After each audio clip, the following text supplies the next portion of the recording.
Dans les confins lointains de notre système solaire, là où le Soleil n'est plus qu'une étoile parmi d'autres, se trouve une planète mystérieuse et fascinante.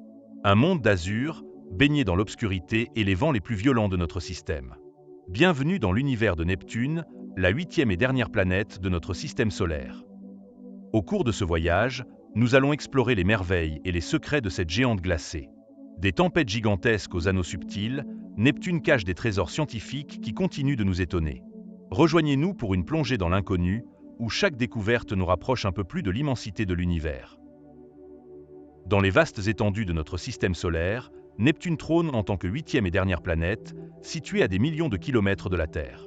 Sa distance moyenne au Soleil est d'environ 4,5 milliards de kilomètres. Cette immense distance signifie que la lumière du Soleil met près de 4 heures pour atteindre Neptune. Pour mettre cela en perspective, la lumière met seulement 8 minutes pour parcourir la distance entre la Terre et le Soleil. Cette distance confère à Neptune un environnement extrêmement froid, avec des températures qui peuvent descendre jusqu'à moins 220 degrés Celsius. La distance de Neptune a également des implications sur son exploration. Jusqu'à présent, seule une mission spatiale, Voyager 2, a visité cette planète géante. Voyager 2 a passé près de 12 ans pour atteindre Neptune, franchissant un parcours incroyablement long et complexe. Au cœur des profondeurs de notre système solaire, Neptune se dresse comme une géante d'eau et de glace, une planète dont la majestuosité est difficile à imaginer. Mais c'est en explorant son volume que l'on mesure véritablement son immensité.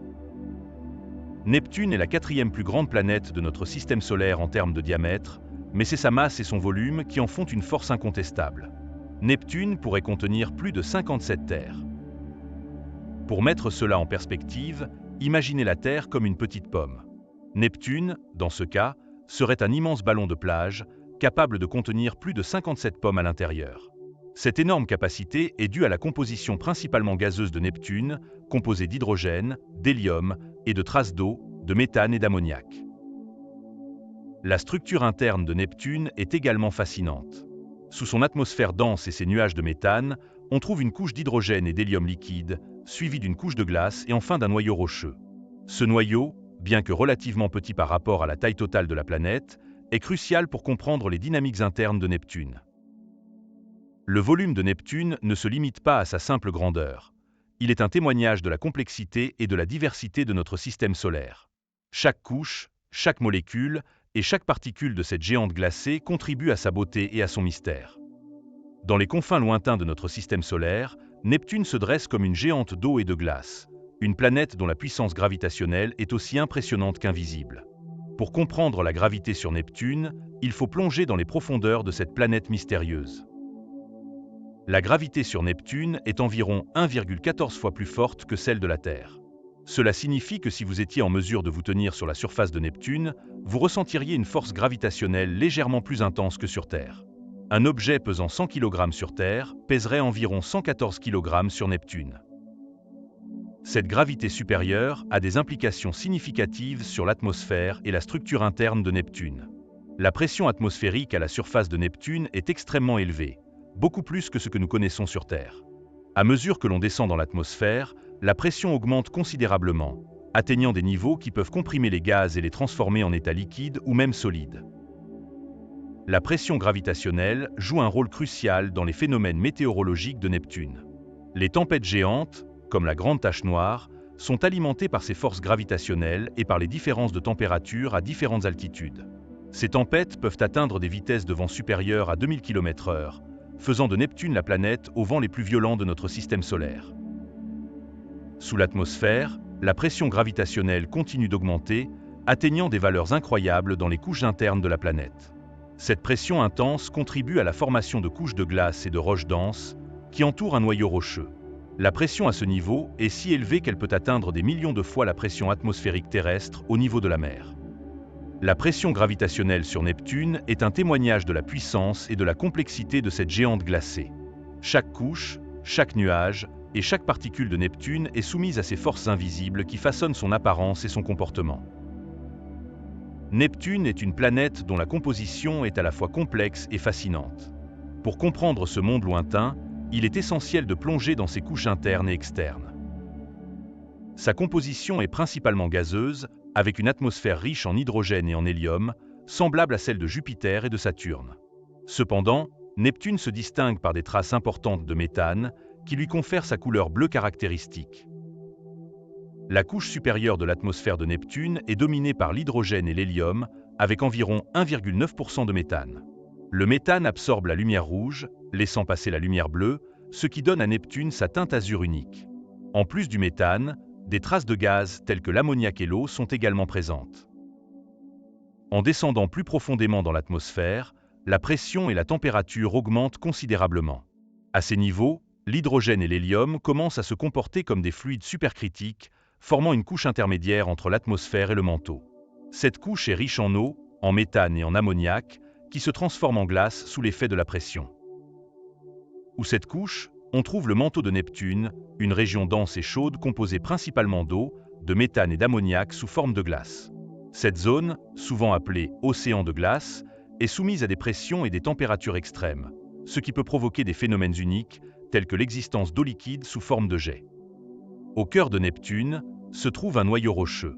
Ce noyau, bien que relativement petit par rapport à la taille totale de la planète, est composé de roches et de métaux lourds, tels que le fer, le silicium et le magnésium. La pression à ce niveau est incroyablement élevée, atteignant des millions de fois la pression atmosphérique terrestre au niveau de la mer. La composition de Neptune est un témoignage de la diversité et de la complexité de notre système solaire. Chaque couche, chaque molécule et chaque particule de cette géante glacée contribue à sa beauté et à son mystère, offrant des indices précieux sur la formation et l'évolution de notre univers. Neptune brille comme une perle d'azur, une beauté céleste qui a captivé les astronomes depuis sa découverte. Mais la couleur caractéristique de Neptune, bien que familière, recèle encore de nombreux mystères. Des études récentes ont jeté une nouvelle lumière sur les mécanismes qui donnent à cette géante gazeuse sa teinte bleue unique. La couleur bleue intense de Neptune est principalement due à la présence de méthane dans son atmosphère. Le méthane absorbe la lumière rouge du spectre solaire, laissant passer la lumière bleue, ce qui donne à la planète son aspect azur. Cependant, les scientifiques ont longtemps été intrigués par la question de savoir pourquoi Neptune est plus bleu que Uranus, malgré une composition atmosphérique similaire. Des études récentes ont révélé des indices importants. En 2020, une équipe de chercheurs de l'Université de Leicester au Royaume-Uni a utilisé des observations de l'Atmospheric Chemistry Experiment de la mission CISA de l'Agence spatiale canadienne pour analyser en détail la composition de l'atmosphère de Neptune. Ces observations ont montré que la concentration de méthane dans l'atmosphère de Neptune est plus uniformément répartie et plus élevée que celle d'Uranus. Au cœur de Neptune se trouve un noyau rocheux. Ce noyau, bien que relativement petit par rapport à la taille totale de la planète, est composé de roches et de métaux lourds, tels que le fer, le silicium et le magnésium. La pression à ce niveau est incroyablement élevée, atteignant des millions de fois la pression atmosphérique terrestre au niveau de la mer. La composition de Neptune est un témoignage de la diversité et de la complexité de notre système solaire. Chaque couche, chaque molécule et chaque particule de cette géante glacée contribue à sa beauté et à son mystère, offrant des indices précieux sur la formation et l'évolution de notre univers. Neptune brille comme une perle d'azur, une beauté céleste qui a captivé les astronomes depuis sa découverte. Mais la couleur caractéristique de Neptune, bien que familière, recèle encore de nombreux mystères. Des études récentes ont jeté une nouvelle lumière sur les mécanismes qui donnent à cette géante gazeuse sa teinte bleue unique. La couleur bleue intense de Neptune est principalement due à la présence de méthane dans son atmosphère. Le méthane absorbe la lumière rouge du spectre solaire, laissant passer la lumière bleue, ce qui donne à la planète son aspect azur. Cependant, les scientifiques ont longtemps été intrigués par la question de savoir pourquoi Neptune est plus bleu que Uranus, malgré une composition atmosphérique similaire. Des études récentes ont révélé des indices importants. En 2020, une équipe de chercheurs de l'Université de Leicester au Royaume-Uni a utilisé des observations de l'Atmospheric Chemistry Experiment de la mission CISA de l'Agence spatiale canadienne pour analyser en détail la composition de l'atmosphère de Neptune. Ces observations ont montré que la concentration de méthane dans l'atmosphère de Neptune est plus uniformément répartie et plus élevée que celle d'Uranus. En outre, des recherches menées par des scientifiques de l'Université de California, Berkeley, ont suggéré que la présence de nuages de glace d'ammoniac dans l'atmosphère supérieure de Neptune joue un rôle crucial. Ces nuages réfléchissent la lumière bleue plus efficacement que ceux d'Uranus, contribuant ainsi à la teinte plus vive de Neptune. Les variations dans la structure et la composition de ces nuages peuvent expliquer les différences subtiles observées entre les deux planètes. Une autre étude, publiée en 2021 par des chercheurs de l'Observatoire de Paris, a utilisé des modèles atmosphériques avancés pour simuler les conditions de l'atmosphère de Neptune. Ces simulations ont révélé que les particules fines en suspension dans l'atmosphère, appelées aérosols, jouent également un rôle important. Ces aérosols, principalement composés de glace d'eau et de méthane, absorbent et réfractent la lumière bleue, renforçant la couleur bleue de la planète. Enfin, des observations récentes par le télescope spatial Hubble ont montré des variations dans la couleur de Neptune au fil du temps. Ces variations sont liées à des changements dans l'activité atmosphérique, notamment l'apparition et la disparition de grandes tempêtes. Ces tempêtes peuvent affecter la répartition des aérosols et des nuages, modifiant ainsi la couleur perçue de la planète. Les études récentes sur la couleur de Neptune ne font qu'ajouter à la fascinante complexité de cette planète géante. Chaque nouvelle découverte nous rapproche un peu plus de la compréhension de ce monde lointain, révélant des détails qui élargissent notre connaissance de l'univers. Neptune est situé à environ 4,5 milliards de kilomètres du Soleil, ce qui la place dans une région extrêmement froide de notre système solaire. Malgré cette distance, les températures sur Neptune peuvent varier considérablement en fonction de la profondeur et de la position dans l'atmosphère. À la surface de Neptune, la température moyenne est d'environ -214 degrés Celsius. Cette température extrêmement basse est due à la faible énergie solaire reçue à cette distance. Cependant, ce n'est qu'un point de départ pour comprendre les variations thermiques sur cette planète. En descendant dans l'atmosphère, les températures augmentent progressivement. À mesure que l'on pénètre plus profondément, la pression et la densité atmosphérique s'intensifient, entraînant une augmentation des températures. À une profondeur d'environ 10 000 km sous la surface visible, les températures peuvent atteindre plusieurs milliers de degrés Celsius. La chaleur interne de Neptune est un phénomène fascinant. Contrairement à d'autres planètes gazeuses, Neptune émet plus de chaleur qu'elle n'en reçoit du Soleil. Cette surchauffe interne est due à la compression gravitationnelle de son noyau et aux réactions chimiques dans son manteau. Cette chaleur interne contribue à maintenir les températures élevées dans les couches profondes de la planète. Les températures extrêmes de Neptune ont des implications significatives sur son atmosphère. Les vents violents qui caractérisent la planète, atteignant des vitesses supérieures à 2000 km/h, sont en partie dus à ces différences de température. Les courants thermiques créent des cellules de convection, alimentant les tempêtes géantes comme la Grande Tache Noire. Les variations thermiques sur Neptune sont également observées dans ses couches atmosphériques supérieures. Des études récentes utilisant des télescopes spatiaux comme le télescope spatial Hubble ont révélé des variations saisonnières dans les températures de l'atmosphère. Ces variations sont liées à l'inclinaison de l'axe de rotation de Neptune et à son orbite autour du Soleil, affectant la distribution de la chaleur solaire reçue. L'orbite de Neptune est presque circulaire, mais elle présente une légère excentricité. Cette excentricité signifie que la distance entre Neptune et le Soleil varie légèrement au cours de son orbite. Au périhélie, le point le plus proche du Soleil, Neptune se trouve à environ 4,45 milliards de kilomètres. Au aphélie, le point le plus éloigné, elle est à environ 4,55 milliards de kilomètres. Un an neptunien, le temps que Neptune met pour effectuer une révolution complète autour du Soleil, dure environ 164,79 années terrestres. Cette durée est due à la grande distance de Neptune du Soleil et à sa vitesse orbitale relativement lente. En effet, Neptune voyage à une vitesse moyenne d'environ 5,43 km par seconde, ce qui est beaucoup plus lent que la vitesse de la Terre, 29,78 km par seconde. L'inclinaison de l'orbite de Neptune par rapport au plan de l'écliptique, l'équateur orbital de la Terre, est d'environ 1,77 degrés. Cette inclinaison, bien que faible, contribue à la complexité des interactions gravitationnelles entre Neptune et les autres planètes de notre système solaire. Neptune a également une rotation sur son axe, qui est complétée en environ 16 heures terrestres. Cette rotation rapide contribue aux vents violents qui caractérisent l'atmosphère de Neptune, atteignant des vitesses supérieures à 2000 km/h. L'orbite de Neptune a également des implications sur sa position relative à d'autres objets célestes. Par exemple, Neptune a une influence gravitationnelle sur les objets de la ceinture de Kuiper, une région au-delà de l'orbite de Neptune qui contient de nombreux petits corps glacés. Ces interactions peuvent perturber les orbites de ces objets, les faisant parfois entrer en collision ou en éjection de la ceinture. L'atmosphère de Neptune est parsemée de taches et de bandes, des phénomènes météorologiques qui captivent les astronomes depuis des décennies. Ces caractéristiques sont le résultat de courants atmosphériques intenses et de différences de température et de composition chimique.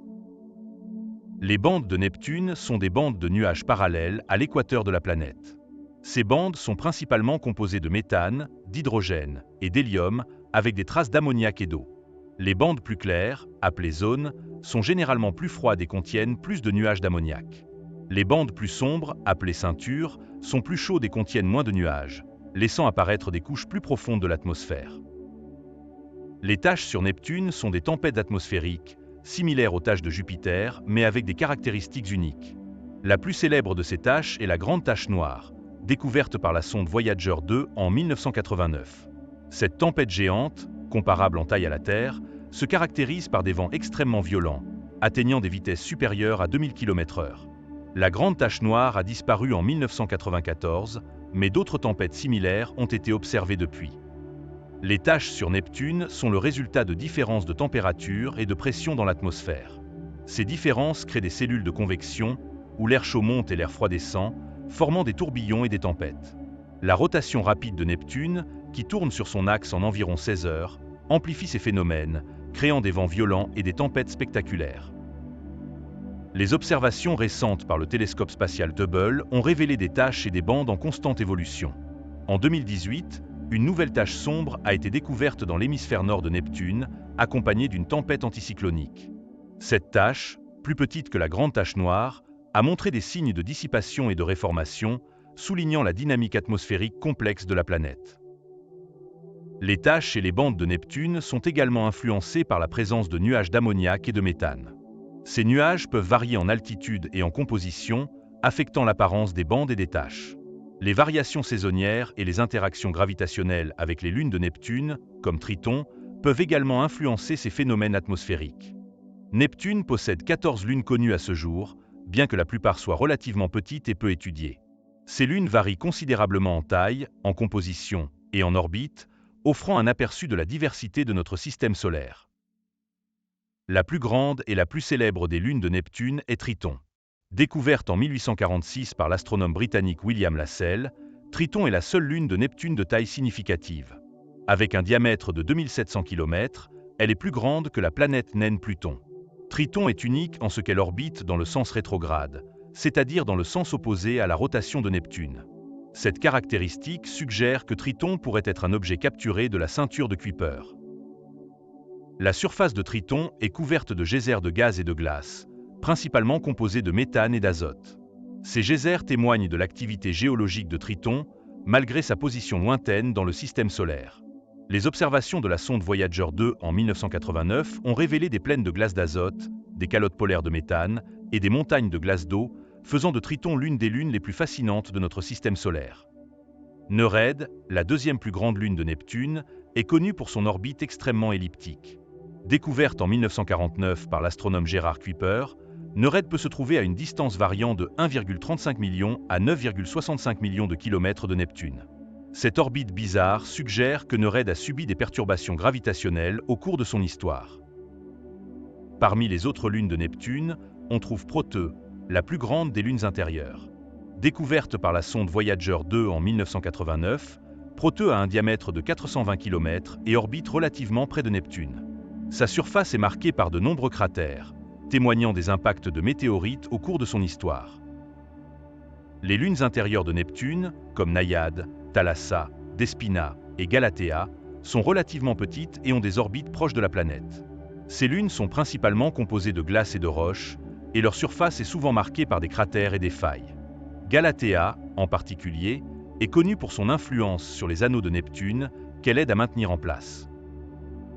Les lunes extérieures de Neptune, comme Larissa, Hippocan, et les lunes irrégulières comme Psamat et Néso, ont des orbites plus lointaines et elliptiques. Ces lunes sont généralement plus petites et moins bien étudiées, mais elles offrent des indices sur les processus de formation et d'évolution des systèmes planétaires.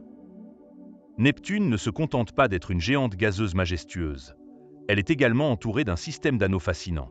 Ces anneaux, bien que plus subtils que ceux de Saturne, offrent un aperçu unique des dynamiques et des processus qui façonnent notre système solaire.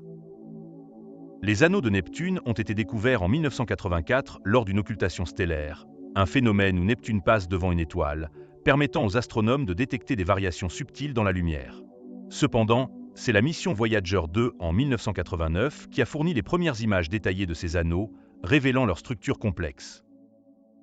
Neptune possède 5 anneaux principaux, nommés d'après des personnalités mythologiques liées à la mer: Gale, le Verrier, Lasselle, Arago et Adams. Chaque anneau a ses propres caractéristiques et particularités.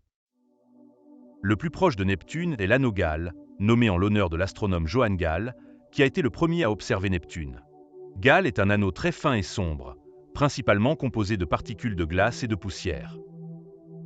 Ensuite, on trouve l'anneau Le Verrier, nommé en hommage à Urbain Le Verrier, qui a prédit l'existence de Neptune avant sa découverte.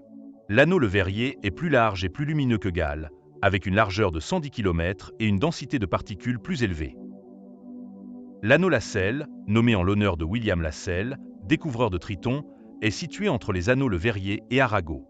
Il est plus diffus et moins dense, se présentant sous forme de bandes discontinues. L'anneau Arago, nommé en l'honneur de François Arago, est un anneau très fin et sombre, à peine visible. Il est situé entre les anneaux Lassell et Adams. Le plus éloigné et le plus célèbre des anneaux de Neptune est l'anneau Adams, nommé en l'honneur de John Couch Adams, qui a également prédit l'existence de Neptune. L'anneau Adams est le plus large et le plus lumineux, avec une largeur d'environ 35 km. Il est caractérisé par des arcs distincts, des concentrations de particules plus denses, dont les plus connus sont les arcs Liberté, Égalité et Fraternité. Les arcs de l'anneau Adams sont particulièrement intrigants. Ces concentrations de particules ne sont pas uniformément réparties, mais se regroupent en plusieurs segments distincts. Les interactions gravitationnelles avec la Lune Galatea, qui orbite à proximité, jouent un rôle crucial dans la formation et la stabilité de ces arcs. Galatea agit comme un berger, confinant les particules dans ces zones spécifiques. Les particules qui composent les anneaux de Neptune varient en taille, allant de fines poussières à de gros blocs de glace. Ces particules sont principalement constituées de glace d'eau, de méthane et d'autres composés organiques. Les missions d'exploration de Neptune ont offert des aperçus précieux et captivants, révélant des détails sur son atmosphère, ses lunes et ses anneaux. La première est, jusqu'à présent, la seule mission à avoir visité Neptune de près est la sonde Voyager 2, lancée par la NASA en 1977. Voyager 2 a effectué un survol de Neptune le 25 août 1989, fournissant des données et des images inestimables qui ont révolutionné notre compréhension de cette planète. Voyager 2 a été conçu pour explorer les planètes géantes du système solaire, notamment Jupiter, Saturne, Uranus et Neptune. Après avoir survolé Jupiter et Saturne avec succès, la sonde a poursuivi son voyage vers Uranus, qu'elle a visité en 1986, avant de se diriger vers Neptune. Le survol de Neptune par Voyager 2 a duré seulement quelques heures, mais il a permis de recueillir des informations cruciales. La sonde a capturé des images détaillées de l'atmosphère de Neptune, révélant des bandes de nuages, des tempêtes géantes comme la Grande Tache Noire et des vents extrêmement violents. Voyager 2 a également étudié les lunes de Neptune, en particulier Triton, la plus grande lune de la planète. Les images de Triton ont montré des geysers de gaz et de glace, des plaines de glace d'azote et des calottes polaires de méthane, révélant une activité géologique intense malgré la position lointaine de Triton dans le système solaire. La sonde a également découvert et étudié les anneaux de Neptune, révélant leur structure complexe et les arcs distincts de l'anneau Adams. Bien que Voyager 2 soit la seule mission à avoir visité Neptune de près, d'autres missions ont contribué à notre compréhension de cette planète. Le télescope spatial Hubble, lancé en 1990, a fourni des images et des observations régulières de Neptune, permettant de suivre les changements atmosphériques et les évolutions de ses lunes et de ses anneaux. Des missions futures sont également en planning pour explorer Neptune plus en détail. La mission Ice Giants, proposée par la NASA, viserait à envoyer une sonde orbitale autour de Neptune pour étudier en profondeur son atmosphère, ses lunes et ses anneaux. Cette mission pourrait révolutionner notre compréhension de Neptune et des géantes glacées en général.